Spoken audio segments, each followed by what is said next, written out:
So yeah, Carolina with my friend my, from Massachusetts. my professional name is Harsho Jack. My real name is Andrew Maeda. Some people are like, your name's Harsho Jack. Did your parents not like you? No, actually, they're very proud of everything I've done. And since they just walked through the door, even though I'm 24 hours late, Hannah, happy birthday. Wish Hannah a happy birthday.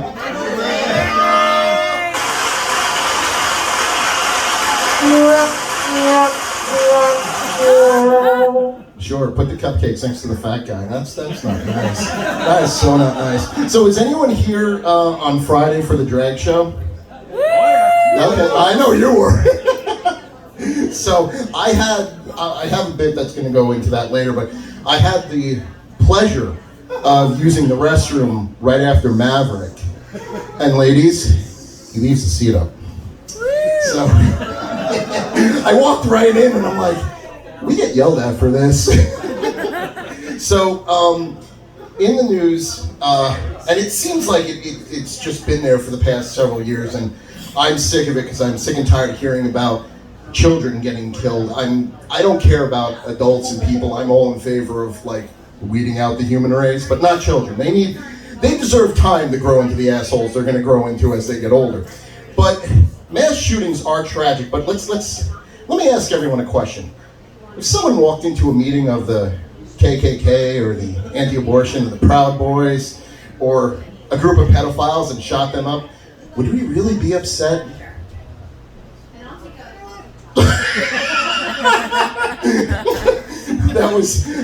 I'm now uncomfortable and don't know if I want to do the rest of that bit, so I'm gonna anyway. Drive right out of town. Yeah, right. It's like I was thinking, I'm gonna say that, and if the room's quiet, I'm like, and if you're offended by that, you should not be here, or at least not around me. So I'm a huge horror movie fan, and what is the phrase of death in a horror movie? I'll be right back. Yes. You know why that phrase is a kiss of death? You know why they say that and they die? You know what phrase they need to say? I'll be back. And I watched a horror movie recently, and for the life of me, I can't remember which one it was, but the guy said, I'll be back. And he lived to the end of the movie. So I'm like, see, this is how you survive a horror movie. And, yeah, I'm going to skip that bit.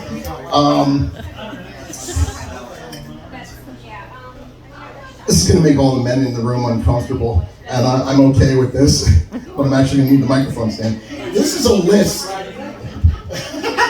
This is a list of things you do not want to hear during or after a rectal exam.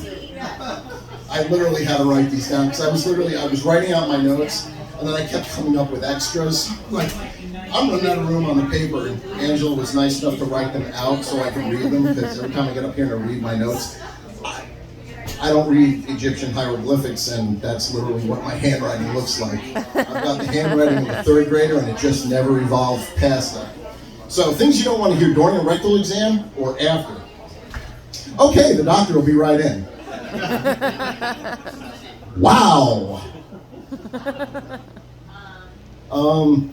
Yeah, that looks bad. This is one of the things I was afraid someone might say. Sorry, this is my first time. I swear this is not from personal experience, but you don't want to hear.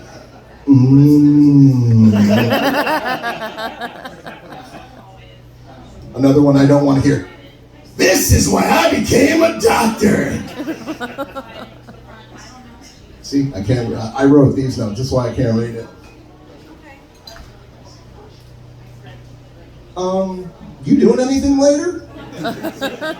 Yes, I have had that one said. Oh my goodness. Damn, it just keeps going. You don't want to drop your pants and just hear. Ah! Heard that one. Hey, I found your brain. I think I found your car keys. And some other stuff. And the last one, yeah. Something's definitely moving around in there. So going back to homosexual humor, because a group of people that, during growing up, I always noticed that people who would always make anti-gay jokes or they seemed against gays was the jocular mentality. The jocks in high school, but you ever notice they're the ones that do some of the most gayest shit? Like, hey, want to see my hernia? And their ball is hanging out. And the first thought that goes through my mind is, how did you stretch your nut that high up? That looks painful.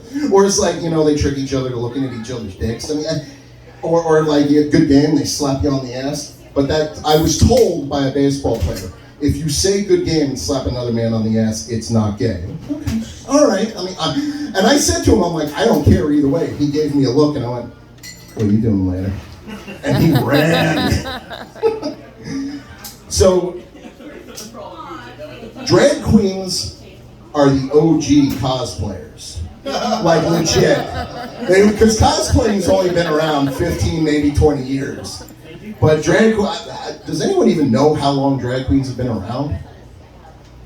Long time. You can tell I don't research my material. I just make this up as I'm going along. They had some in the Roman Empire. No, they just wore makeup and wigs. I mean, come on, the first few presidents, I think 20 presidents of the United States all wore gray wigs. And I'm just thinking, why are you wearing a gray wig? If you want to go gray, just do what I did. Wait a while. But also, they said, all these kids on TikTok say, cosplayers are the ultimate catfish. Nope, drag queens are. Now, everyone has their favorite band. And I've done research, I have done research just as seeing it over and over again.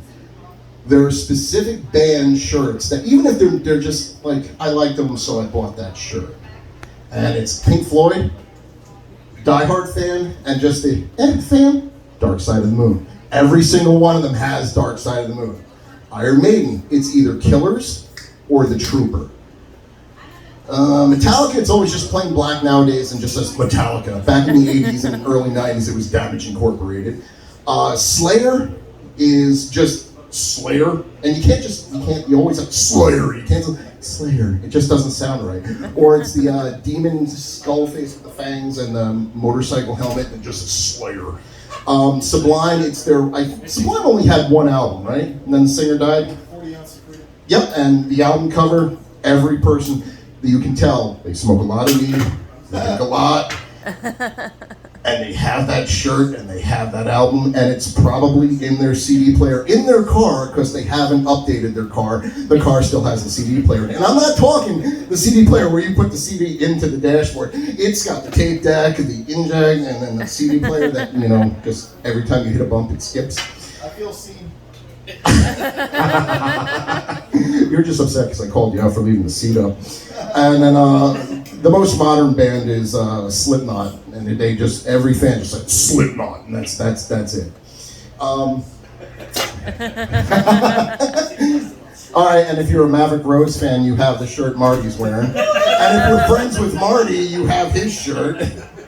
And you know what? I wasn't going to throw this in there because I forgot to write this down, but you know what I am going to say? I went to Marty's wood workshop last week, and it was so much fun. And I thought, okay, it's going to be a workshop. We're going to learn stuff. No, it's a bunch of guys standing around drinking in his shop and giving treats to Bud. A lot like here. Yeah. Crystal was there for a few minutes, but he has this one friend, and I swear to God, it's Patrick Stewart in disguise. It's only Patrick Stewart with a white beard.